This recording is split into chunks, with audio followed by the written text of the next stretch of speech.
कूर्म पुराण समुद्र मंथन और अक्षराज सुषेण मंत्री जन्म वृत्तांत। एबे कह सिंधु मंथा होइला के मंत, कहंती नारद मुनि शुण नृपनाथ। देव असुर रहिले दुहे भय करी, केहि न पसंती तहि देखि सिंधु बारी। कहंती देव सुर शुण आदि मूल, जले पशिले कि हेब होइछि अथल।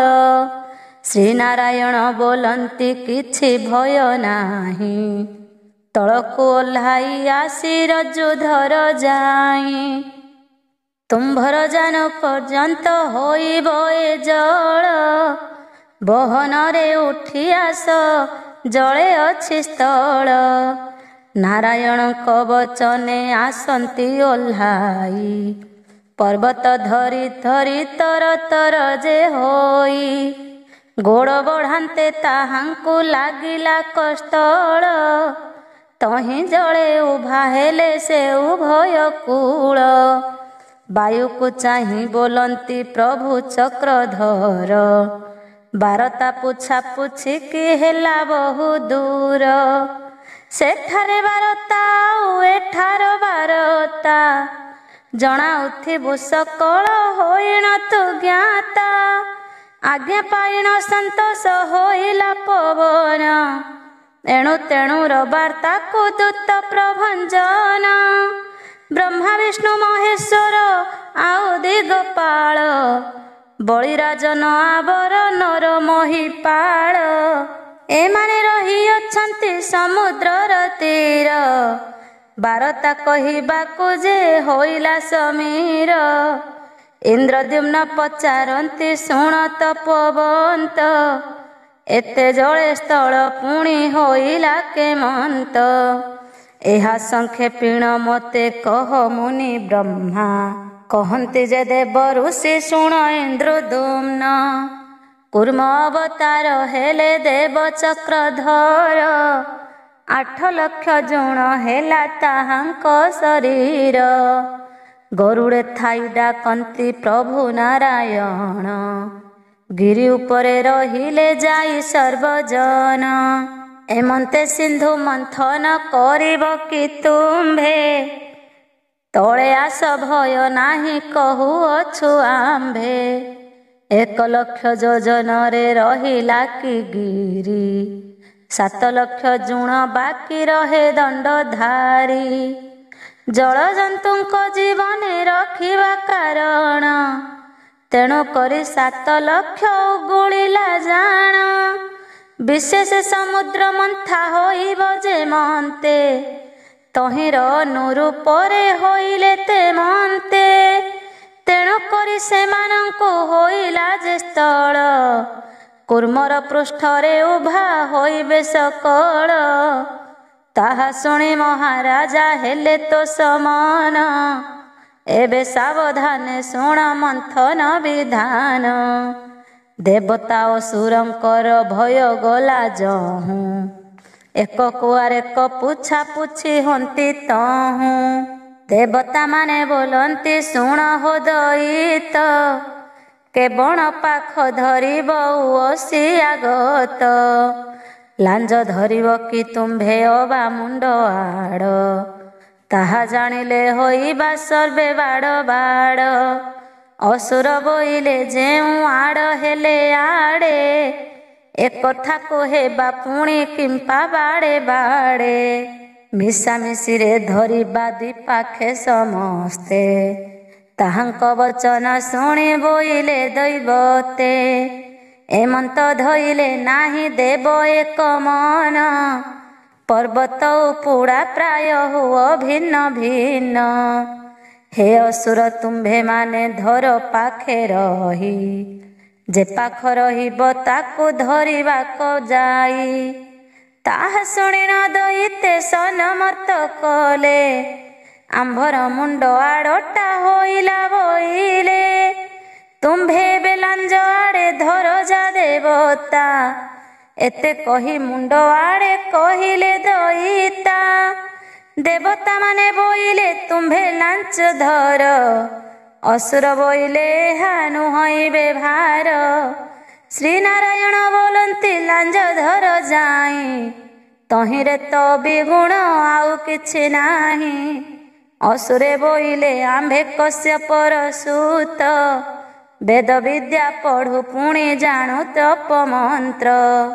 ଆମ୍ଭେ ଲାଞ୍ଜ ନ ଧରିବା ଜାଣ କଦାଚିତ, ପ୍ରଭୁ ବୋଇଲେ ଲାଞ୍ଜକୁ ଧର ଦୈବତ। ଲାଞ୍ଜ ଧରୁଛୁ ବୋଇଲେ ତହୁଁ ସର୍ବଦେବ, ଦୈତ୍ୟ ବୋଇଲେ ନ ଧରି ଆଉ କି କରିବ। ଯେଉଁଆଡ଼େ ହେଲେ ପାଖେ ପାଖେ ତ ଧରିବ, ଏଥିକି ଅବିଗୁଣ ବା କେବେ ବିଚାରିବ। ଦେବେ ବୋଇଲେ ଯଦ୍ୟପି ଅବିଗୁଣ ନାହିଁ, ଲାଞ୍ଜକୁ ଛାଡ଼ିଣ ମୁଣ୍ଡ ଧଇଲ କିମ୍ପାଇଁ। ତୁମ୍ଭେ ସବୁ ଅଟ ସିନା କଶ୍ୟପ ନନ୍ଦନ, ଏହି ଯେତେ ଦେବେ ଛନ୍ତି ସବୁ ଜାତିହୀନ। ପର୍ବତ ଉପୁଡ଼ା ବେଳେ କିଛି ନ ପକାଇ, ଯେଝା ମତେ ଭିନ୍ନେ ଭିନ୍ନେ ଧରିବେ ଯେ ଯାଇ। ଏଠାବରେ ବିଚାରିଣ ଭିଆଇଲେ ମନ୍ଦ, ଯେତେ କଥା କହ ସବୁ କହିବାକୁ ଦ୍ୱନ୍ଦ। ତାହା ଶୁଣିଣ ମୌନ ହୋଇଲେ ଦଇତ, ମୁଖ ଚାହାଁ ଚାହିଁ ମାତ୍ର ହୋଇଲେ କିଞ୍ଚିତ। ଦେବତା ବୋଇଲେ ଆମ୍ଭେ ଧଇଲୁ ଲାଞ୍ଜକୁ, ତୁମ୍ଭେ ତେବେ ବହନରେ ଧର ହେ ମୁଣ୍ଡକୁ। ତକ୍ଷଣେ ଦୈତ୍ୟ ମାନେ ଧଇଲେ କମୁଣ୍ଡ, ଲାଞ୍ଜ ଧରିଣ ଦେବତା ହୋଇଲେ ପ୍ରଚଣ୍ଡ। ଏମନ୍ତେ ଶୁଣନ୍ତି ଇନ୍ଦ୍ରଦ୍ୟୁମ୍ନ ନରପତି, ବୋଲେ ପୁଛିବି କଥାଏ କୁହ ମହାମତି। ମୁଣ୍ଡ ଆଡ଼କୁ କିମ୍ପାଇଁ ଧଇଲେ ଅସୁରେ, କେଉଁ କଥାକୁ ବିଚାର କରିଲେ ମନରେ। ନାରଦ କହନ୍ତି ସେହୁ ଜାତିରେ ରାକ୍ଷସ, ପାଦ ଆଡ଼କୁ ଧଇଲେ ହେବ ଉପହାସ୍ୟ। ଏମନ୍ତ ବିଚାରି ମୁଣ୍ଡ ଧଇଲେ ସେ ଯାଇ, ତାଙ୍କ ମନେ ମନେ ସର୍ବେ ଆନନ୍ଦିତ ହୋଇ। ସାନ ଲୋକଙ୍କର ମତ ଅଟେ ସେହି ମହତି, ଆପଣାର ମନେ ମନେ ବଡ଼ ହେଉଥାନ୍ତି। ବଡ଼ ଲୋକ ହୋଇ ଯେବେ ମନ୍ଦ କାର୍ଯ୍ୟ କରେ, ତେବେ କାଳି ଚୂନ ଲାଗେ ନିଶ୍ଚୟ ଗାଲରେ। ତେଣୁ ମୁଣ୍ଡକୁ ଧଇଲେ ସକଳ ଦଇତ, ପାଦ ଆଡ଼ ଆଶ୍ରା କଲେ ସର୍ବଦୈବତ। ଯେମନ୍ତ ନିରସ ଲୋକ ହୋଇବ ବା କାହିଁ, ଯେତେ ମନେ ମନେ ବଡ଼ପଣକୁ ସେ ଯାଇ। ଧର ବୋଲି ଦେବତାଏ ବୋଇଲେ ଯେ କାଳେ, ଠରା ଠରି ହୋଇ ମୁଣ୍ଡ ଧଇଲେ ସକଳେ। ମୁନି କହନ୍ତେ ହସିଲେ ତହୁଁ ନୃପବର, ବୋଇଲେ କହିବା ହେଉ ମନ୍ଥନ ବ୍ୟବହାର। କହନ୍ତି ନାରଦ ତହୁଁ ଶୁଣ ମହୀପତି, ଦେବାସୁର ବେନି ଦଳ ରଜୁ ଓଟାରନ୍ତି। ପୃଥିବୀ କି ହାଣ୍ଡି କଲେ ଗିରି କଲେ ଦଣ୍ଡ, ସର୍ବରଜୁ ଦଧି ସିନ୍ଧୁ ମନ୍ଥିଲେ ପ୍ରଚଣ୍ଡ। ଦେବତା ଦଇତେ ତହିଁ ହୋଇଲେ ଗୋପାଳ, ଭ୍ରମନ୍ତେ ସେ ମହାଗିରି ହେଲା ଟଳ ଟଳ। ଓଟାରନ୍ତି ସେ ପର୍ବତ ନ ଚଳିଲା ପୁଣି, ଦେବାସୁରେ ରଜୁ ଆଉ ନ ପାରିଲେ ଟାଣି। ଡାକନ୍ତି ଯେ ଦେବାସୁରେ ଗିରି ନୁହେଁ ଚାଳି, ନାରାୟଣଙ୍କୁ କହନ୍ତି ଚତୁର ମଉଳି। ଦେବାସୁରେ ରଜୁ ଆଉ ନ ପାରନ୍ତି ଟାଣି, ଏଥିକି ଉପାୟ କର ଏବେ ଚକ୍ରପାଣି। ବ୍ରହ୍ମା ବଚନେ ସନ୍ତୋଷ ହୋଇ ଚକ୍ରଧର, ଦୁଇ ଦଳ ହୃଦୟରେ କଲେ ସେ ବିଚାର। ଯହୁଁ ହୃଦୟରେ ବିଶ୍ରାମ କଲେ ଜଗଜ୍ୟୋତି, ତେଜରେ ଦେବା ଅସୁର ପ୍ରଚଣ୍ଡ ମୂରତି। ଜଣେ ବୋଇଲା ହେ ଧର ଅତି ଦୃଢ଼ କରି, ଆରକ ବୋଇଲା ଏକ ମନେ ଟାଣ କରି। ଏମନ୍ତେ ହୁଅନ୍ତେ ଡାକ ଦେଲେ ନାରାୟଣ, ଓଟାର ରଜୁକୁ ଗିରି ବୁଲିବ ଏ କ୍ଷଣ। ନାରାୟଣଙ୍କ ଆଜ୍ଞାରେ ହୋଇ ତ ସମ୍ମତି, ଦେବାସୁର ଦୁହେଁ ଧରି ରଜୁ ଟାରନ୍ତି। ପୁଣ ପୁଣ ଉଛୁଡ଼ନ୍ତେ ଦେବତା ଅସୁର। ଆଉଜି ପଡ଼ିଣ ଗିରି ବୁଲେ ସରସର। ଚାରି ଦିଗକୁ ସେ ଗିରି ଲହସିଲା ଯହୁଁ। ଦେବାସୁରେ ଛାଡ଼ି କରି ରହିଲେ କତହୁଁ। ଡାକନ୍ତି ସେ ଦେବାସୁର ଶୁଣ କୁଶଧର। ଅସଳଖ ହୋଇ ଦେବ ବୁଲେ ଗିରିବର। ଏମନ୍ତ ମନ୍ଥିଲେ ଫଳ ନ ହୋଇବ କିଛି। ପର୍ବତ ଯେ ଉପରକୁ ମାଡ଼ି ପଡ଼ୁଅଛି। ସେମାନଙ୍କ କଥା ଶୁଣି ଦେବ କୁଶଧର। ଦେଖିଲେ ଗରୁଡ଼ ପୃଷ୍ଠେ ଛନ୍ତି ଦାମୋଦର। ବୋଇଲେ ଭୋଦେବ ଗିରି ହେଲା ଟଳମଳ। ଏଥିକି ବୁଦ୍ଧି କର ପ୍ରଭୁ ଆଦି ମୂଳ। ବ୍ରହ୍ମାଙ୍କ ବଚନ ଶୁଣି ପ୍ରଭୁ ଜଗଜ୍ୟୋତି। ଆପଣା ଅଙ୍ଗରୁ ଜାତ କଲେ ଏକ ମୂର୍ତ୍ତି। ଏକ ଶିର ଦୁଇ ଭୁଜ ଦ୍ୱିପାଦ ତାହାର। ପ୍ରବେଶ ହୋଇଲେ ଯାଇ ପର୍ବତ ଉପର। ମାଡ଼ିଣ ବସିଲେ ସ୍ୱାମୀ କୋପ ମୂର୍ତ୍ତି ଧରି। ଦେବତାଙ୍କର ସଭାରେ ଛନ୍ତି ଚକ୍ରଧାରୀ। ତାହା ଦେଖିଣ ସମସ୍ତେ ହେଲେ ତ ସମନ। ବୋଇଲେ ଆନରେ କରି ନ ହୁଏ ମାନ। ପର୍ବତ ଉପରେ ବସିଛନ୍ତି ପଦ୍ମନେତ୍ର। ଡାକନ୍ତି ମନ୍ଥ ହୋ ସର୍ବେ ଦେବତା ଦଇତ। ତକ୍ଷଣେ ରଜ୍ଜୁ ଧଇଲେ ଦେବତା ଅସୁରେ। ହୁଙ୍କାରରେ ଉଡୁଛନ୍ତି ତହୁଁ ସର୍ବବୀରେ। ବୁଲଇ ଗିରି କୁରାଳ ଚକ୍ର ପ୍ରାୟ ଜାଣି। ଘୋ ଘୋ ହୋଇଣ ଗର୍ଜଇବାରା ନିଧି ପାଣି। ସମୁଦ୍ର ମନ୍ଥନ। ଚତୁର୍ଦିଗକୁ ତିଳେ ହେନ ଟଳଇ ଗିରି। ବସିଛନ୍ତି ସ୍ୱାମୀ ଗିରି ଶିଖ ସଜ କରି। ଭ୍ରମଇ ସେ ମହାଗିରି ଯେହ୍ନେ ଖୁଆଦଣ୍ଡ। ଦେବଦାନବ ମନ୍ଥନ୍ତି ହୋଇଣ ପ୍ରଚଣ୍ଡ। ତଳକୁ ପଶଇ ଗିରି ଉପରକୁ ହୁଏ। ଦଧି ଭାଣ୍ଡ ମଧ୍ୟ ଯେହ୍ନେ ଖୁଆଦଣ୍ଡ ପ୍ରାୟ। କୁରୁମର ପୃଷ୍ଠ କଣ୍ଡୁ କରେ ପୁଣ ପୁଣ। ଉଶ୍ୱାସେ କୁର୍ମ ଦେବତା ଘୃମିତ ଲୋଚନ। 16 ଲକ୍ଷ ଯୋଜନରେ ସମୁଦ୍ର ଅଟଇ। ମନ୍ଦର ବୁଲନ୍ତେ ସେହୁ ହାନ୍ଦୋଳି ବୁଲଇ। ପ୍ରଳୟ ସିନ୍ଧୁ ପରାଏ କରେ ଘୋର ନାଦ। ନକ୍ଷତ୍ର ମଣ୍ଡଳ ଯାଏ ବିଶ୍ରାମେ ଶବଦ। ଉପରକୁ ଟେକିଣ ଯେ ଚହଟଇ ପାଣି। ଉଗୁଳି ପନ୍ତାରି ମାଡ଼ି ଚଳଇ ଧରଣୀ। ମୁଖରାବର ଚହାଳ ସମୁଦ୍ର ଗର୍ଜନ। ସତେ କି ପୃଥ୍ୱୀ ପାତାଳେ ହୋଇବ ପତନ। ବ୍ରହ୍ମଲୋକ ପରିଜନ୍ତେ ଶୁଭେ ନାଦ ହାଳ। ସମୁଦ୍ରର ଜଳ ଜନ୍ତୁ ଥିଲେ ଯେ ଯେତେକ। କୁର୍ମଙ୍କର ପେଟ ତଳେ ରହିଲେ ସେ ଯାଇ।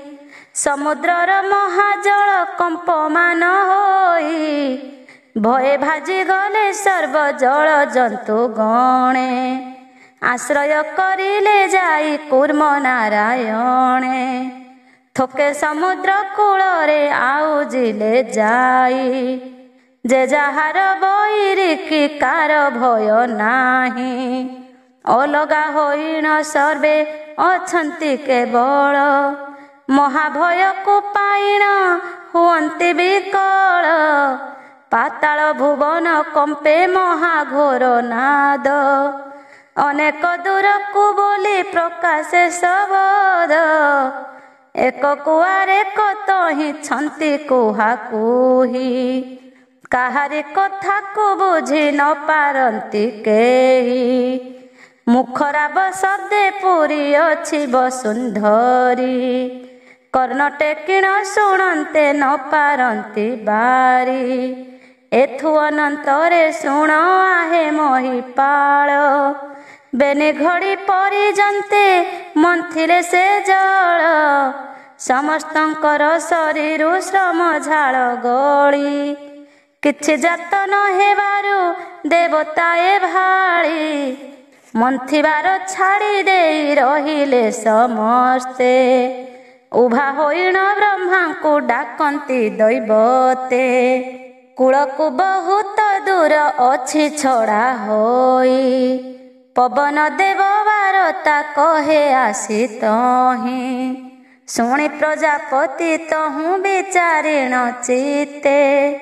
ଡକାଇ ଆଣିବେ ଦେବ ତହୁଁ ରକ୍ଷନାଥେ। ଜାମ୍ବବ ବୋଲିଣ ନାମ ଅଟଇ ତାହାର। ଡାକୁ ନାହିଁ ଆଜ୍ଞା ଦେଲେ ତାକୁ ଚାହିଁ ଆଜ୍ଞା ଦେଲେ ଦେବ କୁଶଧର। ତୁହ ରକ୍ଷ ରାଜ ଏହି କ୍ଷଣି ଚଳି ଯାଅ। ପୃଥିରୁ ଔଷଧ ଆଣି ସମୁଦ୍ରେ ପକାଅ। ରୁକ୍ଷ ବୋଲେ ଔଷଧ ମୁଁ ଚିହ୍ନି ଜାଣେ ନାହିଁ। କେବଣ କେବଣ ବୃକ୍ଷ ଆଣିବି ଗୋସାଇଁ। ତା ବଚନେ ବ୍ରହ୍ମା ଦେଲେ ଔଷଧର ପୋଥି। ଏଥିକି ଚାହିଁ ଔଷଧ ଆଣ ରକ୍ଷପତି। ଏଥିକି ଚାହିଁ ଔଷଧ ଆଣ ରକ୍ଷ ଜ୍ୟୋତି। ଏଥିକି ଚାହିଁ ଔଷଧ ଆଣ ରୁକ୍ଷ ଜ୍ୟୋତି। ବାବୁରେ ତୋତେ ପ୍ରସନ୍ନ ହୁଅନ୍ତି ଶାରଦା। ଏ ବିଦ୍ୟା ତୋହର ଠାରେ ଥାଉରେ ସର୍ବଦା। ଚଳଇ ସେ ରୁକ୍ଷ ରାଜ ନମସ୍କାର କରି। ଦିନକ ମଧ୍ୟେ ବୁଲିଲା ସର୍ବବସୁନ୍ଧରୀ। ସ୍ୱର୍ଗ ନର ଲୋକ ଆଣେ ଔଷଧର ଗଛ। ବ୍ରହ୍ମାଙ୍କ ଛାମୁରେ ଦେଲା ନେଇ ସିଦ୍ଧ ବଚ। ବ୍ରହ୍ମା ବୋଇଲେ ମୋତେ ତୁ ଦେଇଛୁ କି ପାଇଁ। ସମୁଦ୍ର ଜଳରେ ବାବୁ ବେଗେ ପକା ନେଇ। ତକ୍ଷଣେ ସେ ବିକ୍ରମିଲା ରୁକ୍ଷ ମହାବଳ। ଯାଇଣ ରହିଲା ସେହୁ ଗଗନ ମଣ୍ଡଳ। ଔଷଧ ମାନଙ୍କୁ ମର୍ଦି ପକାଏ ଜଳରେ। ପୁଣି ହିଁ ବ୍ରହ୍ମାଙ୍କୁ ଆସି କହିଲା କୂଳରେ। ଅନେକ ପ୍ରଶଂସା ତାକୁ କଲେ ବେଦବର। ଏହି ପୋଥି ଗୋଟି ବାବୁ ଥାଉ ତ ହସ୍ତର। ଏ ପୋଥିରେ ଦେବ କାର୍ଯ୍ୟ ହୋଇବ ବହୁତ। ଶୁଣି ସନ୍ତୋଷ ହୋଇଲା ପୁଣି ରୁକ୍ଷନାଥ। ଏ ବଚନେ ପଚାରିଲେ ରାଜା ଇନ୍ଦ୍ରଦ୍ୟୁମ୍ନ। ରୁକ୍ଷରାଜ କେଉଁ ରୂପେ ଶିବଙ୍କ ନନ୍ଦନ। ଏକଥା ସଂକ୍ଷେପେ ମୋତେ କହ ମୁନି ବ୍ରହ୍ମ। କହନ୍ତି ନାରଦ ଶୁଣ ଆହେ ଇନ୍ଦ୍ରଦ୍ୟୁମ୍ନ। ହିମାଳୟଙ୍କ ଦୁହିତା ଅଟନ୍ତି ପାର୍ବତୀ। କେତେ କାଳେ ବିଭା ତାଙ୍କୁ ହେଲେ ପଶୁପତି। ପ୍ରସନ୍ନ ହୋଇ ବିଷ୍ଣୁଙ୍କୁ ଧ୍ରୁବପୁର ଦେଲେ। ପାର୍ବତୀଙ୍କୁ ଘେନି କପିଳାସରେ ରହିଲେ। କପିଳାସକୁ ଲାଗିଛି ଯେଉଁ ସ୍ଥାନ ମାନ। ତେଣୁ କରି ତାର ନାମ ଦେଲେ ରୁଦ୍ରବନ। ଆପଣ ସଦା ଭ୍ରମଣ କରନ୍ତି ଯେ ତହିଁ। ସେବନକୁ ନିଜ ନାମ ତେଣୁ ଦେଲେ ଚାହିଁ। ଆମ୍ବ ପଣସ କଦଳୀ ଜାମୁ ନଟିକାଳ। ପିପିଳି ମରିଚ ଲତା ଦ୍ରାକ୍ଷା ଯାଇ ଫଳ। ନାନାଦି ବୃକ୍ଷ ମାନେ ଯେ ରହିଛନ୍ତି ତହିଁ। ମୃଗ ସମ୍ବର ଗଣ୍ଡାଦି ଜନ୍ତୁ ଛନ୍ତି ରହି। ନାନାଦି ପ୍ରକାର ପୁଷ୍ପ ଅଛି ସେବନରେ। ଆମୋଦିତ ହେଉଥାନ୍ତି ବାୟୁ ସହିତରେ। ନର୍ମଦା ବସନ୍ତ ବାୟୁ ବହଇ ସେବନେ। ହର ପାର୍ବତୀ ବୁଲନ୍ତି ତହିଁ ତ ସମନେ। ଦିନେ ସଦାଶିବ ହେଲେ ଭଲ୍ଲୁକର କାୟ। ତାହା ଦେଖିଣ ହସିଲେ ଗିରିଜାଙ୍କ ଝିଅ। କେତେ ବିଡ଼ମ୍ବନା ରୂପ ଦେଉଛ ହେ ନାଥ। ତୁମ୍ଭର ମହିମା ଜାଣି ନ ପାରେ କିଞ୍ଚିତ। ଦେବୀ ବଚନେ ହରସ ହୋଇ ପଞ୍ଚାନନ। ବୋଇଲେ ରୂପଧର ସଖୀ ତୁ ବହନ। ସ୍ୱାମୀଙ୍କ ବଚନେ ଦେବୀ ସେ ରୂପ ଧଇଲେ। ଦୁହେଁ ହାସ୍ୟ କୌତୁକେ ସଂଯୋଗ ହୋଇଲେ। ବନରେ ଭ୍ରମଣ କରି ହୋଇଣ ସନ୍ତୋଷ। ପୁଣି ଦୁହେଁ ନିଜ ରୂପ କରିଲେ ପ୍ରକାଶ। ଏଥୁ ଅନ୍ତେ ତୁମ୍ଭେ ଶୁଣ ଆହେ ଦଣ୍ଡଧାରୀ। ତହୁ ପୁତ୍ରେ କ ଜନ୍ମିଲା ଭାଲୁ ରୂପ ଧରି। ମୁଖ ଗୋଟିକ ଭାଲୁର ନର କଳେ ବର। କୋଳରେ ଘେନି ପାର୍ବତୀ ତାକୁ ଦେଲେ ବର। କୋଟିଏ ସିଂହର ବଳ ତୋ ଶରୀରେ ହେଉ। ତିନି ବ୍ରହ୍ମାଣ୍ଡରେ ତୋତେ ଜିଣନ୍ତା କେ ନୋହୁ। ଯୁଗ ଯୁଗାନ୍ତରେ ତୁ ହି ହୋଇବୁ ଅମର। ସକଳ ଶାସ୍ତ୍ରରେ ଜ୍ଞାନ ହୋଇବ ତୋହର। ଏମନ୍ତ ବୋଲି ସ୍ତନରୁ କ୍ଷୀର ପାନ ଦେଲେ। ପାନ କରନ୍ତେ କୁମର ଉଠିଣ ବସିଲେ। ପାର୍ବତୀ ବୋଇଲେ ତୁ ହି ରକ୍ଷ ରାଜ ହୁଅ। ଏବଂ ନସ୍ତେ କୁମରରେ ତୁ ହି ରହିଥାଅ। ଇଚ୍ଛା ହେଲେ ଭ୍ରମଣ ତୁ କର ଯହିଁ ତହିଁ। ମୋହର ପ୍ରସାଦେ ତୋତେ କାହିଁ ଭୟ ନାହିଁ। ଏତେ କହିଣ ଈଶ୍ୱର ପାର୍ବତୀ ଚଳିଲେ। କପିଳାସ ସ୍ଥାନେ ଯାଇ ପ୍ରବେଶ ହୋଇଲେ। ଆଶ୍ରମ କରି ଜାମ୍ବବ ସେ ସ୍ଥାନେ ରହିଲା। ଫଳମୂଳ ଖାଇ ନିଜ ଆତ୍ମାକୁ ରଖିଲା। ସ୍ୱର୍ଗ ପାତାଳ ଯହିଁ କି ତା ଇଚ୍ଛା ଗମଇ। ମଞ୍ଚପୁରରେ ଗମଇ ଭୟ କାହିଁ ନାହିଁ। କାଳେ ସମୁଦ୍ର ମନ୍ଥନ କରିଲେ ଦେବତା। ବ୍ରହ୍ମା ତା ହସ୍ତରେ ଦେଲେ ଔଷଧିର ପୋଥା। ସମୁଦ୍ର ମନ୍ଥନ ବ୍ରହ୍ମା ଡକାନ୍ତେ ଅଇଲା। ପୂର୍ବର ଯେ ପୁଣ୍ୟ ଫଳ ତାକୁ ପ୍ରାପ୍ତ ହେଲା। ଶୁଣିଲ କି ନରପତି ଜାମ୍ବବ ଚରିତ। ଶୁଣିଣ ସନ୍ତୋଷ ହେଲି ବୋଲେ ନରନାଥ। ଦିନ କାମ ପାଳ ବୋଲେ ବୋଲ ହରି ହରି। ଏ ଭବ ସାଗରୁ ନିଶ୍ଚୟ କରିବେ ସେ ପାରି। ଅମୃତ ଐରାବତ ସୁରା ଏବଂ ଲକ୍ଷ୍ମୀ ଠାକୁରାଣୀଙ୍କ ଜନ୍ମ। ନାରଦଙ୍କ ମୁଖ ଚାହିଁ ପୁଣି ପୁଛେରାଏ। ସମୁଦ୍ର ମନ୍ଥନେ କିସ କଲେ ଦେବତାଏ। କହନ୍ତି ଯେ ମହାମୁନି ପଡ଼ନ୍ତେ ଔଷଧି। ଦେବ ଦଇତେ ରଜକୁ ଧଇଲେ ନିରୋଧି। ବ୍ୟାପିତ ହୋଇ ଔଷଧ ଭାସେ ସବୁଠାରେ। ଗିରି ପ୍ରାୟ କୁଢ଼ କୁଢ଼ ସମୁଦ୍ର ଭିତରେ।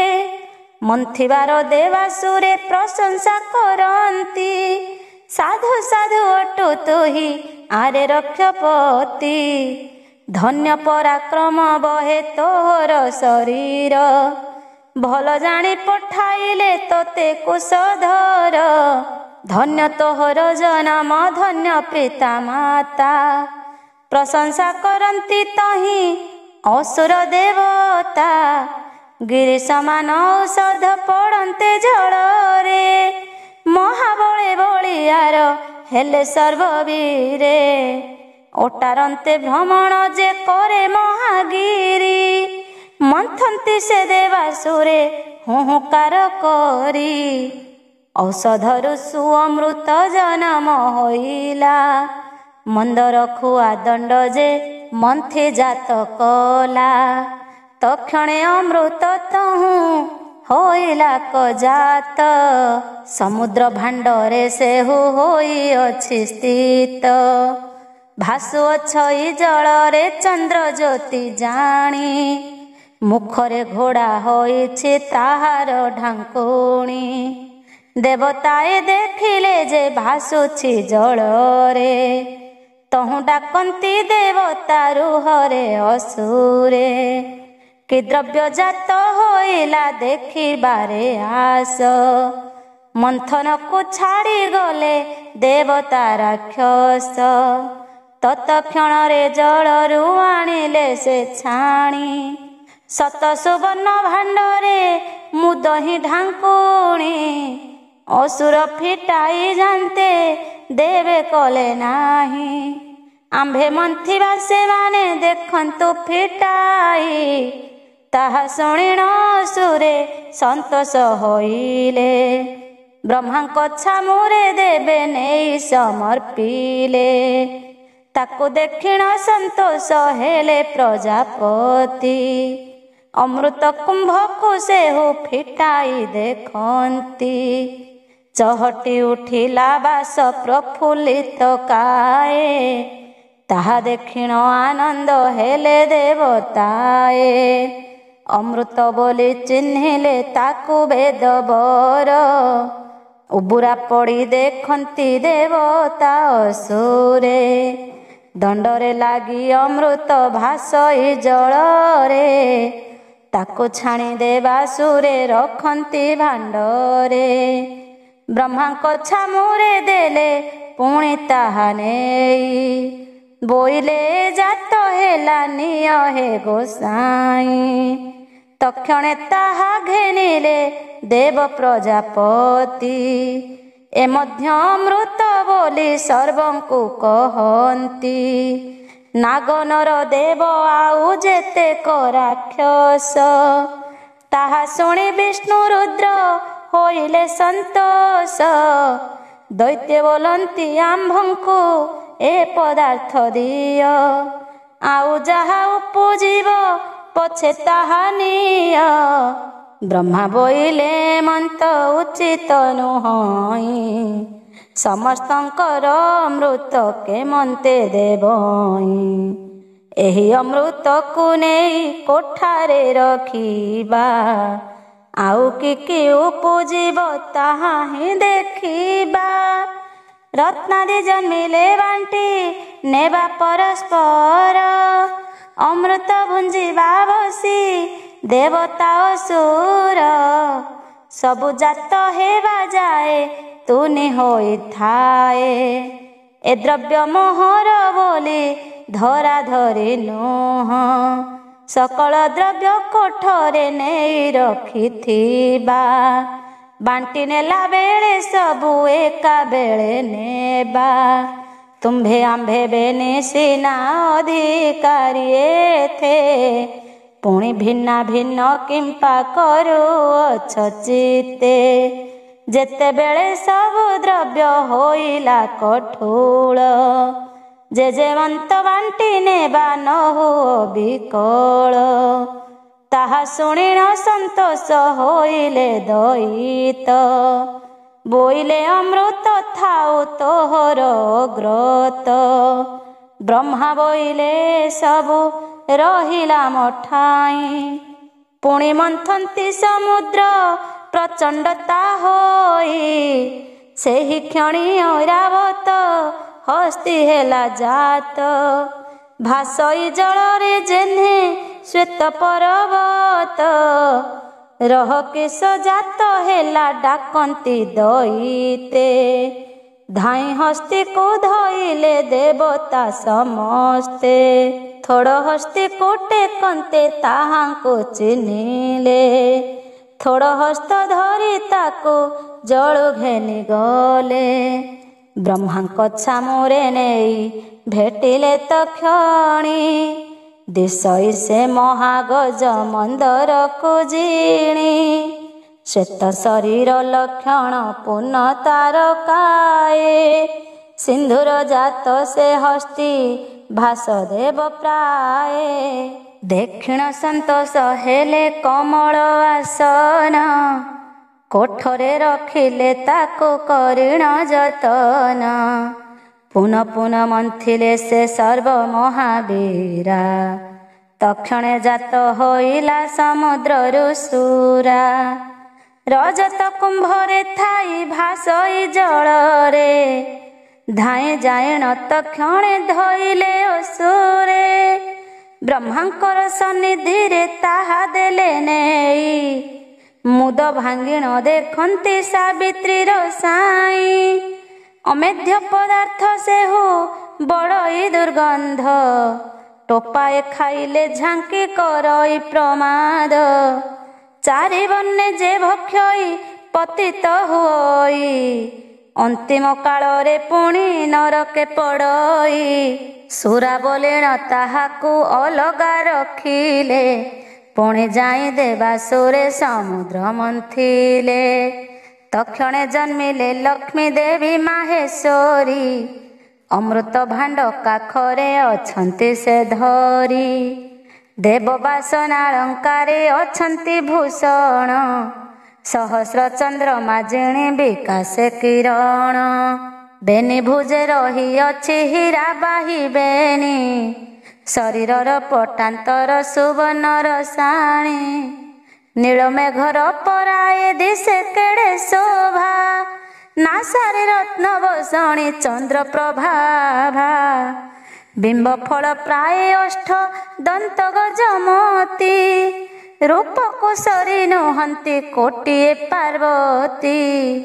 ସୁବର୍ଣ୍ଣ ଫଳ ପରାଏ କର୍ଣ୍ଣ ଶୋଭା ପାଏ। ନାସା ପଟାନ୍ତର ତିଳ ପୁଷ୍ପର ପରାଏ। ବେନି ଭୁଜ ଯେ ବୃଷଳ ଜାନୁରେ ପଡ଼ଇ। ହସ୍ତର ପାପୁଲି ଜବା ଫୁଲକୁ ଜିଣଇ। ଚମ୍ପା କଢ଼ର ପରାଏ ଅଙ୍ଗୁଷ୍ଠୀ ଶୋଭନ। ନଖଙ୍କର ଜ୍ୟୋତି ଶୁଦ୍ଧ ମୁକୁତାର ବନ। ତମ୍ବରୁ ମଝା କଟି ଯେ ସୁନ୍ଦର ଦିଶଇ। ପାଦର ପଟାନ୍ତରକୁ କିଛି ନ ମିଳଇ। ଚାହିଁ ଦେଲେ ମୃତ ପ୍ରାଣୀ ପାଇବ ଯେ ପ୍ରାଣ। ହସି ନ ଦେଲେ ଅମୃତ ହେବ ବରଷଣ। କୋଟିଏ ଲକ୍ଷଣ ଶୁଣିଅଛି ତାଙ୍କ ତହିଁ। ସହସ୍ର ବର୍ଷରେ ଗୁଣ ନ ହୋଇବ କହି। ନୀଳୋତ୍ପଳ ନୟନରେ ମୋହେ ସର୍ବଲୋକ। ଆଶ୍ଚର୍ଯ୍ୟ ହୋଇଲେ ଥରେ ସେଠାରେ ଯେତେକ। ସମୁଦ୍ର ମନ୍ଥନ ଛାଡ଼ି ଘେନିଣ ଆସନ୍ତି। ଦେବ ସଭା ମଧ୍ୟେ ନେଇ ଉଭା କରାବନ୍ତି। ସୁବର୍ଣ୍ଣ ଶତ ପଦ୍ମର ଧରିଛନ୍ତି ମାଳି। ମୋହିତ ହୋଇଣ ସର୍ବେ ପଡ଼ିଲେ କଢଳି। ପୁଣି ଚେତାସୀନ ପଶିଲା ଶରୀରେ। ସକଳେ ଚାହାନ୍ତି ତାଙ୍କୁ ବିକଳ ନେତ୍ରରେ। ବ୍ରହ୍ମା ବିଷ୍ଣୁ ରୁଦ୍ର ଆଦି ଭୋଳ ହୋଇଗଲେ। ଦେହରେ ଯେ ଜ୍ଞାନ କେହି ରଖି ନ ପାରିଲେ। ରୁଦ୍ରଦେବଙ୍କ ମନରେ ନେବାକୁ ବିଚାର। ବିଷ୍ଣୁଙ୍କ ବିଚାର ମଧ୍ୟ ସେହି ପ୍ରକାର। ବ୍ରହ୍ମାଙ୍କର ଟିକେ ଟିକେ ରହିଅଛି ମନ। ନେବୁ ବିଚାରନ୍ତି ଚନ୍ଦ୍ର ସୂର୍ଯ୍ୟ ଭଗବାନ। ଇନ୍ଦ୍ର ଦେବତାର ମନ ହେଉଛି ଅସ୍ଥିର। ପବନ ଯମ କୁବେର ମନ ସେ ପ୍ରକାର।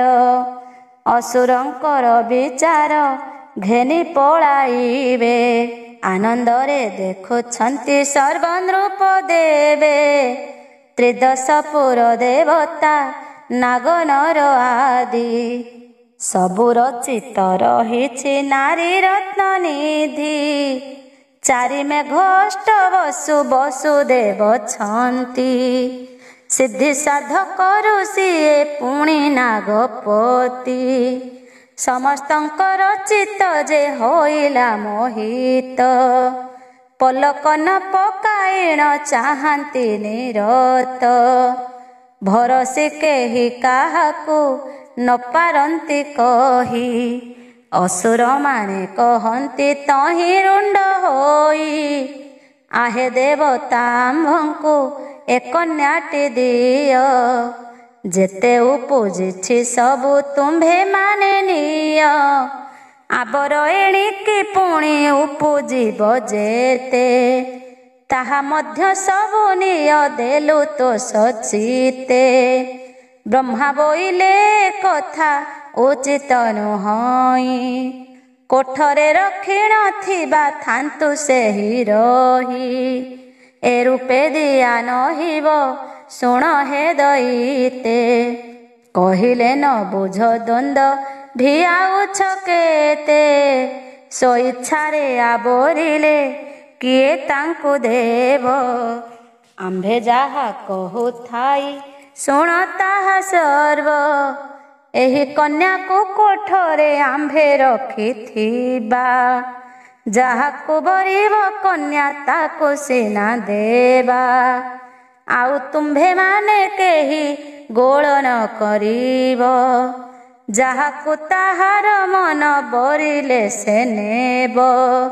ଏକ ଜଣକୁ ତୁମ୍ଭେ କି ନେବ ହେ ସମସ୍ତେ। ସମସ୍ତଙ୍କ ହୋଇଥାଉ ଏହି କୋଠ ଗତେ।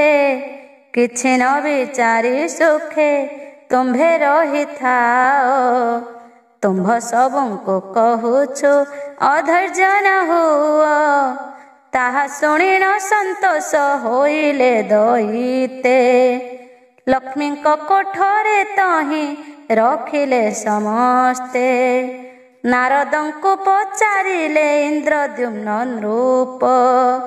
ମହାଲକ୍ଷ୍ମୀ ସମୁଦ୍ରରୁ ଜନ୍ମିଲେ କି ରୂପ। କାହିଁ ଥିଲେ ମହାତ୍ମାଣୀ କେଉଁ କୂଳେ ଜାତ। ଜଳୁକି ଭୂମିରୁ ସେହୁ ହୋଇଲେ ସମ୍ଭୂତ। ଏକଥା ସଂକ୍ଷେପୀ ମୋତେ କହ ବ୍ରହ୍ମଚାରୀ। ଲକ୍ଷ୍ମୀଙ୍କ ଜନମ ଶୁଣି ଭବୁ ହେବୁ ପାରି। ତହୁଁ ସେହି ନରପତି ପୁଛିଲେ ସନ। କହନ୍ତି ନାରଦ ଶୁଣ ଆହେ ଇନ୍ଦ୍ରଦ୍ୟୁମ୍ନ। ଯେ ବଣ କାଳରେ ମହାପ୍ରଳୟ ହୋଇଲା। 14 ଭୁବନ ସବୁବେଳେ ନାଶ ଗଲା। ବଟପୁଟେ ରହି ସୃଷ୍ଟି କଲେ ଚକ୍ରପାଣି। ପରମଲୋକରେ ଲୀନ ଲକ୍ଷ୍ମୀ ଠାକୁରାଣୀ। ସେହି ଆଦ୍ୟା ମାତାଙ୍କର ଭଙ୍ଗ ନୁହେଁ ବନ। ସ୍ତ୍ରୀ ଅଙ୍ଗ ସେହି ଯେଣୁ ଲକ୍ଷ୍ମୀ ହେଲେ ଲୀନ। କାଳେ ପୃଥିବୀ ପୁଣି ହିଁ ହୋଇଲା କଜାତ। ପରମଲୋକ ଜନମୀ ହେଲେ ପୃଥିଗତ। ବରୁଣର ଭୁବନରେ ହେଲେ ଉତ୍ତପତି। ସେ ପାଳିଲା ତାକୁ ମାରି ବୋଲିଣ ଡାକନ୍ତି।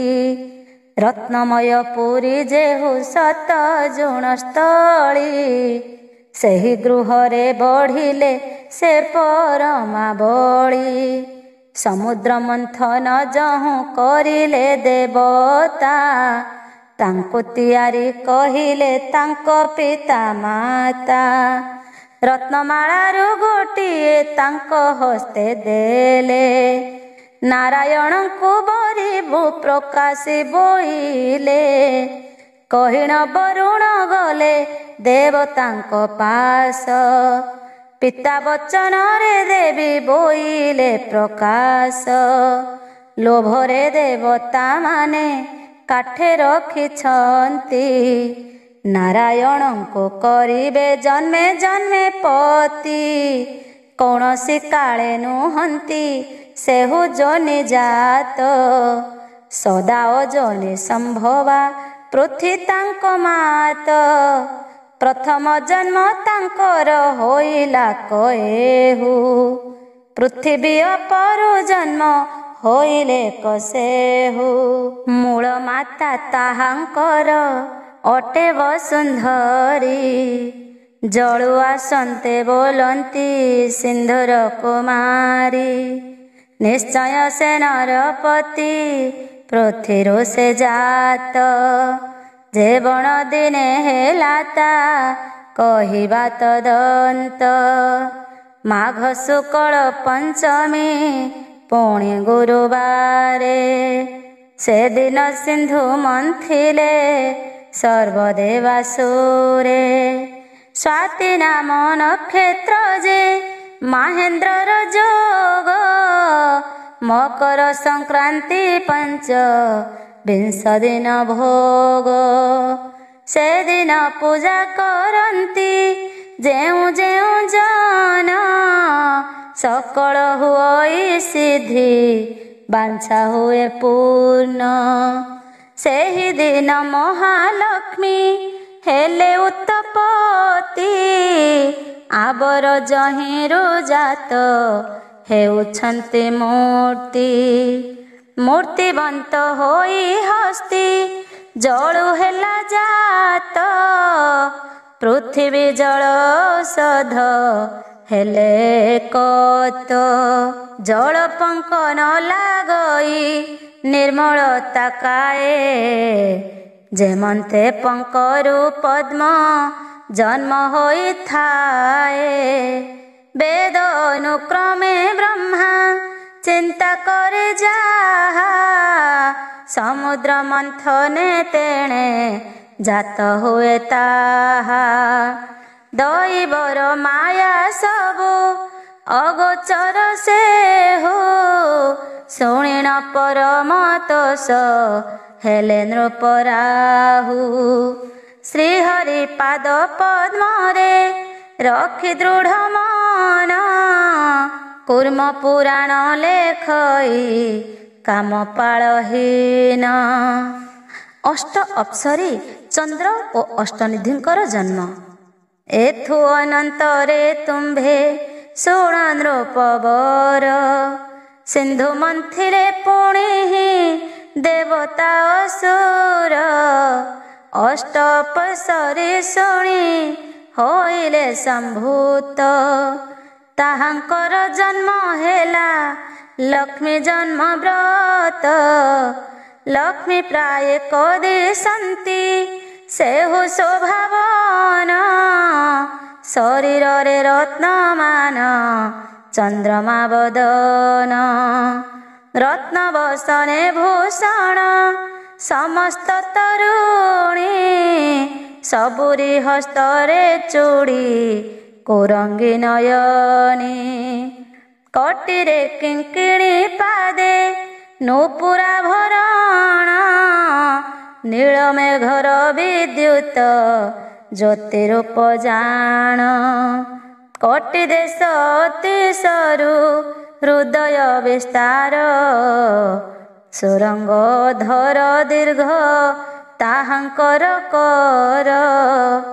ଅପୂର୍ବ ନାରୀ ମୋହନ୍ତି ସେହୁ ତ୍ରିଭୁବନ। ଚକିତ ହୋଇ ଚାହାନ୍ତି ତାଙ୍କୁ ସର୍ବଜନ। ରମ୍ଭା ମେନକା ଉର୍ବଶୀ ଚିତ୍ରରେଖା ନାରୀ।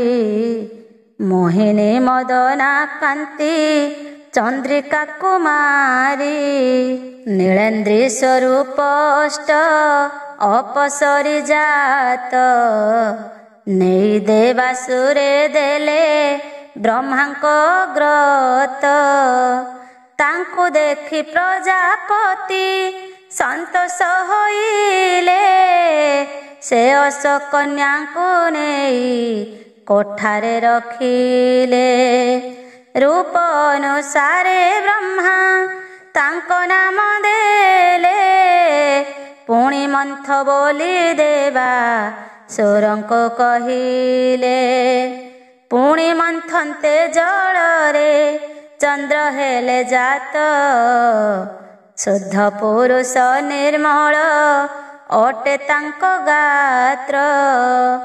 ଧବଳମୟ ତା ରୂପ ଦିଶେ ତେଜ ପ୍ରଭା।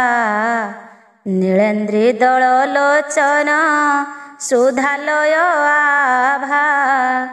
ପଦ୍ମନାଡ଼ର ପରାଏ ଦିଶେ ଭୁଜମାନ। ଶରୀରେ ରତ୍ନାଳଙ୍କାର ହୋଇଛି ଭୂଷଣ। ଅମୃତ ବିନ୍ଦୁରୁ ସେହୁ ହୋଇଅଛି ଜାତ। ଅଙ୍ଗେ ଠୋଳ ହୋଇଅଛି ରତନ ସମସ୍ତ। ଜଳରେ ପ୍ରକାଶ ଯହୁଁ ହେଲା ତାର ବର୍ଣ୍ଣ। ତକ୍ଷଣେ ଦେଖିଲେ ଯାଇ ଦେବ ଦୈତ୍ୟଗଣ। ପୁରୁଷର ରୂପ ବୋଲି ମନେ ବିଚାରନ୍ତି। ଜଳରୁ ଉଠିଣ ଚନ୍ଦ୍ର ଶୂନ୍ୟରେ ଚଳନ୍ତି।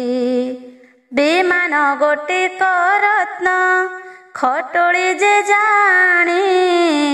ଦେବ ସଭାରେ ମିଳିଲେ ଆସି ସେହି କ୍ଷଣି। ତିନି ପୁର ଲୋକ ତହିଁ ରହିଛନ୍ତି ଚାହିଁ। ବିଚାରନ୍ତି ଏ ଅପୂର୍ବ ଥିଲା ଅବା କାହିଁ। ବିମାନ ଚାଳେ ସାରଥି ଅସର ବିହୁନେ। ଯାଇ ନ ମିଳିଲା ସେହୁ ବ୍ରହ୍ମା ସନ୍ନିଧାନେ। ତାଙ୍କୁ ଦେଖି ବେଦବର ସନ୍ତୋଷ ହୋଇଲେ। ଚନ୍ଦ୍ରମା ହୋଇଲେ ବୋଲି ଧ୍ୟାନରେ ଜାଣିଲେ। ଗୌରବ କରି ତାଙ୍କୁ ବସାନ୍ତି ପାଖରେ। ବ୍ରହ୍ମାଙ୍କୁ ଦେଖିଣ ଚନ୍ଦ୍ର ନମସ୍କାର କରେ। ଦେଖନ୍ତି ଦେବ ଅସୁର ଚନ୍ଦ୍ର ରୂପ ଗୋଟି। ଦେବ ସଭାରେ କିରଣ ରହିଅଛି ଘୋଟି। ଏଥୁ ଅନନ୍ତରେ ଶୁଣ ଆହେ ନୃପନାଥ। ମନ୍ଥନ କରନ୍ତେ ଅଷ୍ଟ ନିଧି ହେଲା ଜାତ। ଶଙ୍ଖ ନିଧି ଆଗ କରି ସମ୍ଭୂତ ହୋଇଲା। ଧବଳ ରୂପ ତାହାର ଜଗତ ମୋହିଲା। ହୀରା ମାଣିକ୍ୟର ପ୍ରାୟ ଦେହଟିର ବର୍ଣ୍ଣ। ବେନି ଭୁଜ ପାଦ ନେତ୍ର ଗୋଟିଏ ଆନନ। ସେ ରତ୍ନ ପୁରୁଷ ଯହୁଁ ହୋଇଲା କଜାତ। ଅଙ୍ଗରୁ ହୀରା ମାଣିକ୍ୟ ଖସେ ଅବିରତ। ନ ସରିବ ଅଙ୍ଗୁରତ୍ନ ପୁରିଲେ ମେଦିନୀ। ଜନ୍ମ ହେଲେ ଅଷ୍ଟନିଧି ନାନା ରତ୍ନ ଘେନି। ପଦ୍ମନିଧିର ଚରିତ ଶୁଣ ନୃପବର। ନୀଳା ସୁବନେ କେବଳ ଶରୀର ତାହାର। ଶାରୀରର କମ୍ପ ମାନେ ରତ୍ନ ହୁଏ ଜାତ। ପାଦ ପାଣି ଚକ୍ଷୁ କର୍ଣ୍ଣ ସବୁଠୁ ନିର୍ଗତ। ମହାପଦ୍ମର ଚରିତ ଶୁଣ ମହିପତି। ଅଷ୍ଟରତ୍ନ ବା ଶରୀର ଶୋଭେ ଦିବ୍ୟ କାନ୍ତି। ଭିନ୍ନ ଭିନ୍ନ ରତ୍ନେ ଅଙ୍ଗ ନିର୍ମାଣ ତାହାର। ରତ୍ନବସନ ପିନ୍ଧିଣ ମୋହେ ତିନି ପୁର। କଳେବର ନାନା ବର୍ଣ୍ଣେ କିରଣ ଦିଶଇ। ସୂର୍ଯ୍ୟ କିରଣ ହୁଁ ତେଜ ଭିନ୍ନେ ପ୍ରକାଶଇ। କେବଳ କିରଣ ଗୋଟି ଦିଶେ ଶୁକ୍ଳବର୍ଣ୍ଣ।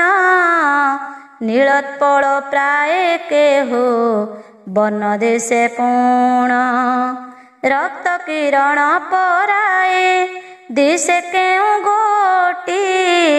ସୁବର୍ଣ୍ଣ ରଙ୍ଗ ପରାଏ କେହି ଅଛି ଘୋଟି।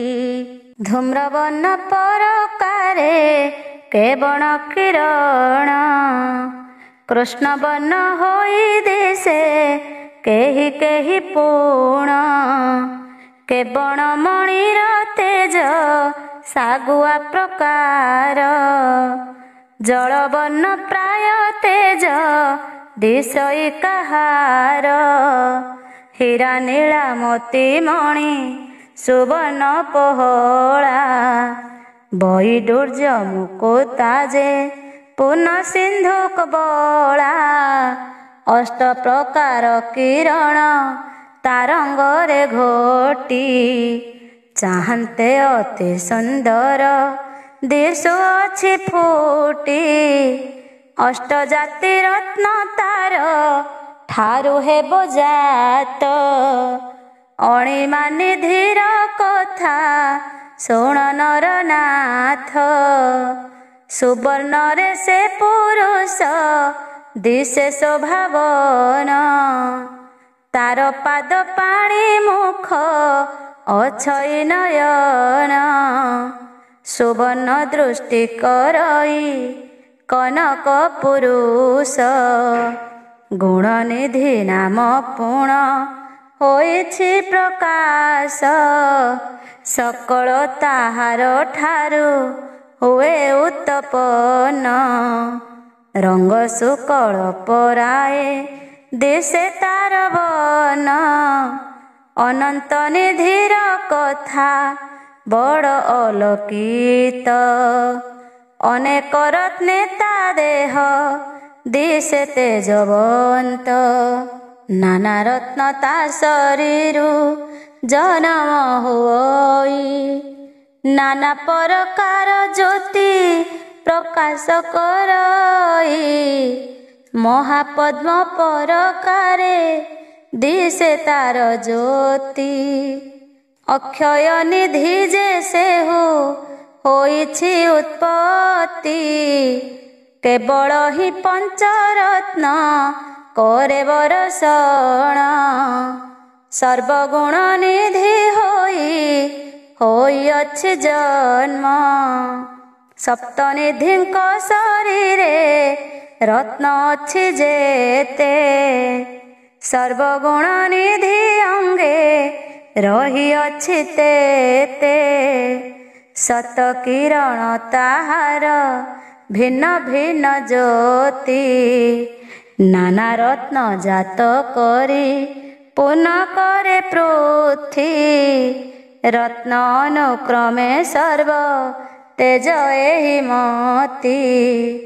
ନକ୍ଷତ୍ରଙ୍କ ବର୍ଣ୍ଣ ପ୍ରାୟ ଭିନ୍ନ ଭିନ୍ନ ଜ୍ୟୋତି। ଏହି ରୂପେ ଅଷ୍ଟନିଧି ହୋଇଲେ କ ଜାତ। ଦେବ ସଭାରେ ଯାଇଣ ମିଳିଲେ ତୁରିତ। କୁଶପାଣିଙ୍କ ନିକଟେ ତାଙ୍କୁ ଗଲେ ନେଇ। ହସ ହସ ହେଲେ ତାଙ୍କୁ ଦେଖି ଦେବ ସାଇଁ।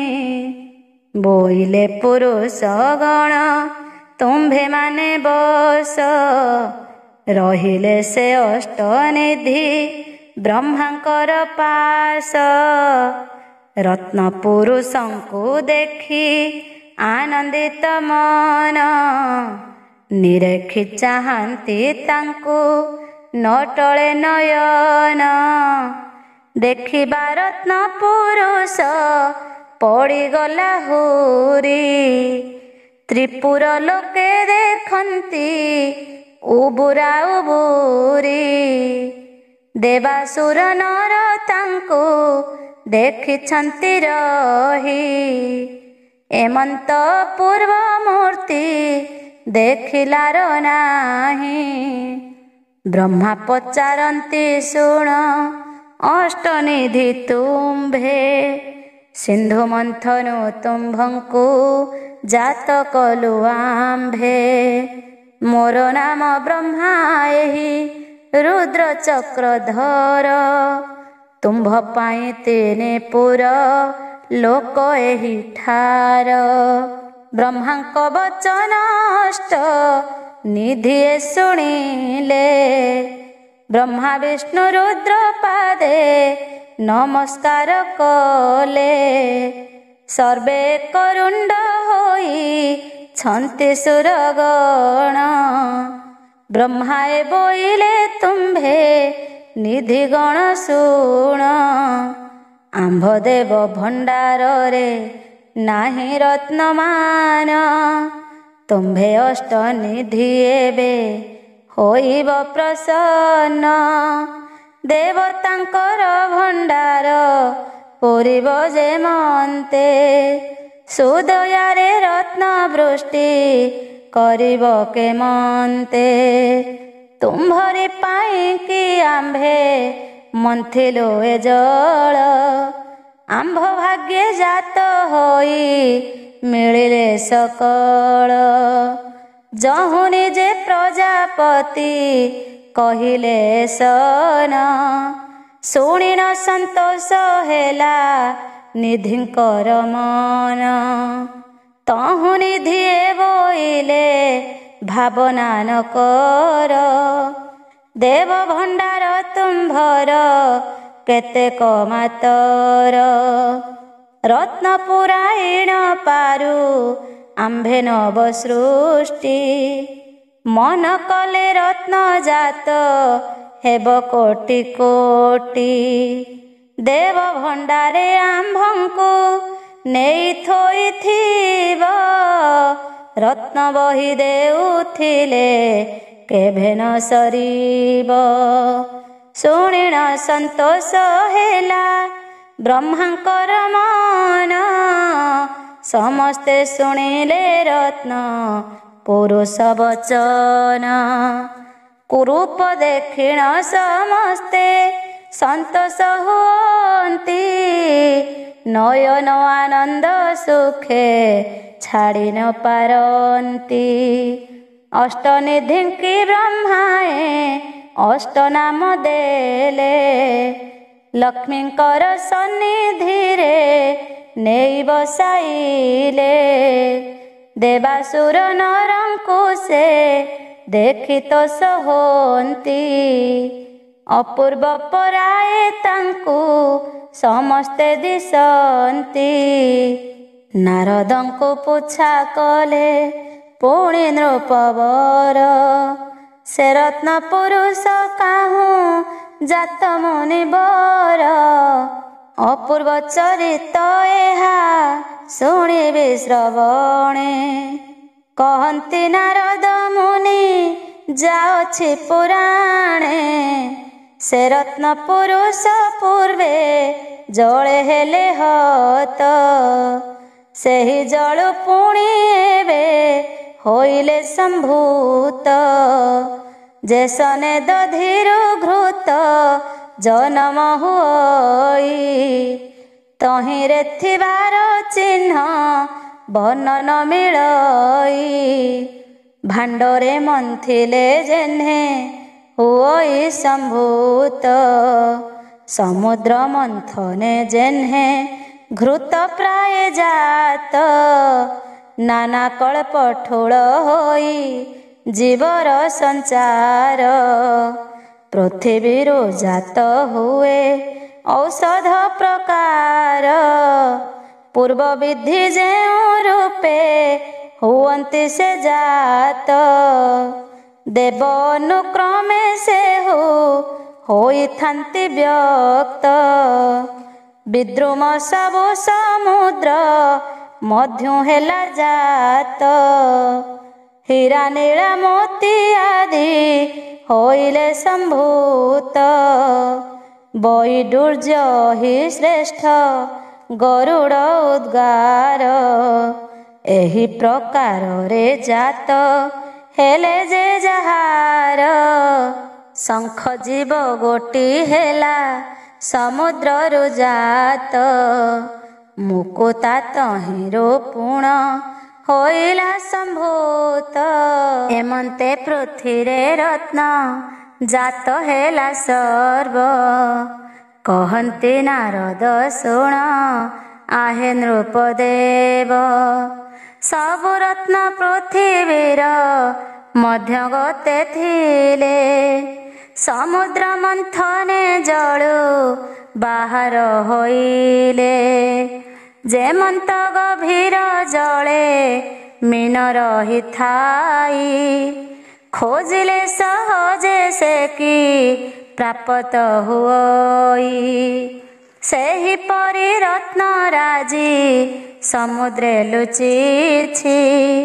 ସେଥିପାଇଁ ରତ୍ନାକର ନାମ ବୋଲାଇଛି। ଶପଥ ସିନ୍ଧୁରୁ ଜାତ ହେଲେ ସର୍ବରତ୍ନ। ଶୁଣିଣ ସନ୍ତୋଷ ହେଲା ରାଜା ଇନ୍ଦ୍ରଦ୍ୟୁମ୍ନ।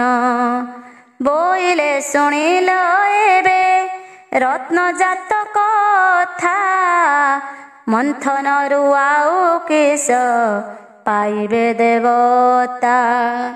ଏହା ସଂକ୍ଷେପିଣ ମତେ କୁହ ମୁନି ବ୍ରହ୍ମା।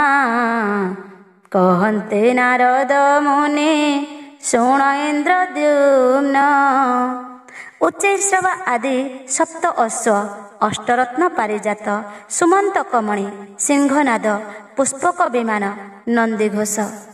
ପୁଣି ସମୁଦ୍ର ମନ୍ଥିଲେ ଯାଇ ଦେବାସୁରେ ଶତକୋଟି ଅଶ୍ୱଜାତ ହୋଇଲେ ଜଳରେ। ଉଚ୍ଚୈଶ୍ରବା ବୋଲି କରି ନାମଟି ତାଙ୍କର, ଷୋଡ଼ଶ ତାର ସଙ୍ଗେ ହୋଇଲେ ବାହାର। ଜଳ ଉପରେ ଭାସନ୍ତେ ଆଣିଲେ କଜାଇ, ବ୍ରହ୍ମା ବିଷ୍ଣୁଙ୍କ ଛାମୁରେ ତାଙ୍କୁ ଦେଲେ ନେଇ। ଦେଖିଲେ ସେ ଅଶଙ୍କର ତେଜ ମହାଘୋର, ଦିନକେ ଭ୍ରମି ଯାଆନ୍ତି ସେହୁ ତିନି ପୁର। ବୁକୁ ମୋଟା ଅଣ୍ଟା ସରୁ ଲାଞ୍ଜ ଅଟେ ସାନ, ତେଜ ପ୍ରକାଶନ୍ତି ଥାଇ ନାନା ତାଙ୍କ ବନ। ନାନା ଲକ୍ଷଣେ ଲକ୍ଷଣ ବନ୍ତ ତାଙ୍କ କାଏ, କିଏ ଶୁକ୍ଳ କିଏ କଳା କିଏ ରଙ୍ଗ ପ୍ରାୟ। ମନୁଷ୍ୟମାନଙ୍କ ପରି କହନ୍ତି ବଚନ, ଦେଖିଣ ସନ୍ତୋଷ ହେଲେ ସର୍ବଦେବଗଣ। ପ୍ରଥମ ସ୍ୱର ନାମ ଉଚ୍ଚୈଶ୍ରବା ଦେଲେ, ଷଡ଼କୁଷଡ଼ ନାମରେ କୋଠାରେ ରଖିଲେ। ତାରକ ଦୃଶ୍ୟ ବିଦ୍ୟୁଚ୍ଛିତ ଶୂନ୍ୟ ସମ, ମହିଜିତ ସୁସନସ ଷୋଡ଼ଶ ନାମ। ରାଜା ପୁଚ୍ଛା କଲେ ଶୁଣ ହେ ମୁନି ଆପଣ, କେବଣ ଠାବରୁ ଜାତ ହେଲେ ଅସଗଣ। ଏ କଥା ବିଚାରି ମୋତେ କୁହ ବ୍ରହ୍ମଚାରୀ, କହନ୍ତି ନାରଦ ମୁନି ଶୁଣ ଦଣ୍ଡଧାରୀ। ନିଠାଇ ସିନ୍ଧୁ ମନ୍ଥିଲେ ଯହୁଁ ଦେବାସୁର, ଚକଟି ଗୋଳି ହୋଇଲା ସମୁଦ୍ରର ନୀର। ପଙ୍କ ଔଷଧର ରସ ଜଳନାଦ ମିଶି, ବାୟୁ ସଙ୍ଗେ ମିଶି ଫେଣ ଭାସିଲା ପ୍ରକାଶୀ। ତହିଁରୁ ସେ ଅଶ୍ୱମାନେ ହୋଇଲେ ଯେ ଜାତ, ପୁଣି ଐରାବତ ଜନ୍ମ ଅଟେ ସେହି ମତ। ବ୍ରହ୍ମା ଯାହା ନିଜ ମନେ କଳ୍ପନା କରଇ, ଯାହା ବିଚାରଇ ତାହା ଜନମ ହୋଇ। ଏବେ ସାବଧାନ ହୋଇ ଶୁଣ ମହିପତି, କହିଦେବା ଏବେ ଯାହା ହେବ ଉତ୍ତପତି। ପୁଣି ମନ୍ଥନ କରନ୍ତେ ଅଷ୍ଟରତ୍ନ ଜାତ, ପାଣିରୁ ତାହାକୁ ଛାଣି ଆଣିଲେ ସମସ୍ତ। ଦେବ ସଭାରେ ତାହାକୁ ବାଛି କଲେ ଭିନ୍ନ, ପୁଣି ଦେବାସୁର କଲେ ଜାଇଣ ମନ୍ଥନ। କନକର ଦଣ୍ଡ ଛତ୍ର ହୋଇଲା କଜାତ, ଜଳରୁ ଘେନି ଆଣି ଗୋ ଦେଖନ୍ତି ସମସ୍ତ। ପଦ୍ମ ପୁଷ୍ପ ଯେଉଁ ରୂପେ ଜଳେ ବିକାଶଇ, ସେହି ପରକାରେ ଛତ୍ର ଜଳରେ ଦିଶଇ। ସେ ଛତ୍ର ଟେକନ୍ତେ ରତ୍ନ ପଡୁଥାଏ ତଳେ, ତାହା ଦେଖିଣ ଆଶ୍ଚର୍ଯ୍ୟ ହୋଇଲେ ସକଳେ। ଚନ୍ଦ୍ର ଦେବତା ପରାଏ ଦିଶେ ତେଜ ତାର, ଭିନ୍ନ ଭିନ୍ନ ଅଷ୍ଟରତ୍ନ ଦିଶଇ ସୁନ୍ଦର। ବ୍ରହ୍ମାଙ୍କର ହସ୍ତେ ଦେଲେ ସେ ଛତ୍ରକୁ ନେଇ, ବୋଇଲେ ଦଣ୍ଡ କଥା ଆଶ୍ଚର୍ଯ୍ୟ ଅଟଇ। ଏକ ରତନ ପରାଏ ଦିଶୁଅଛି ବର୍ଣ୍ଣ, ସେ ଛତ୍ରରୁ ଝଡ଼ୁଅଛି ନାନା ଜାତି ରତ୍ନ, ଝାଡ଼ି ଦେଲେ ନାନା ରତ୍ନ ହେଉଅଛି ବୃଷ୍ଟି। ଝାଡ଼ି ଦେଇ ଦେଖ ତୁମ୍ଭେ आहे परमेष्टि।